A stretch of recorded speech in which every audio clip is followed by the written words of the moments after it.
আজি ৰেচিপি এটা বনাব গৈ আছোঁ। তাৰ বাবে লৈছোঁ লেগ পিচ পাঁচটা মানুহ যিহেতু, আৰু তাৰপিছত লৈছোঁ আদা নহৰু পিঁয়াজ বিলাহীৰ পেষ্ট বনাই লৈছোঁ। তাৰপিছত এতিয়া হালধি নিমখ মিট মছলা কাশ্মীৰী মিৰ্চ আৰু যিখিনি পেষ্ট বনাই থৈছিলোঁ সেইখিনি মাংসখিনিৰ লগত ভালদৰে মিহলাই ল'ম।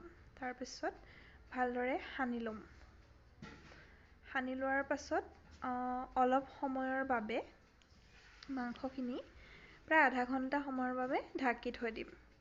আৰু আধা ঘণ্টা সময় ঢাকি থোৱাৰ পিছত মাংসখিনি ভালদৰে লৈ অ'ভেনটোত ভৰাই দিম।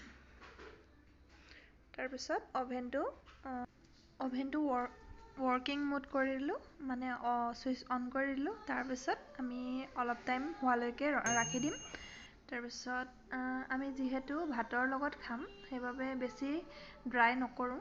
আৰু এয়া আমাৰ চিকেন লেগ পিচ ৰেডি হৈ গৈছে।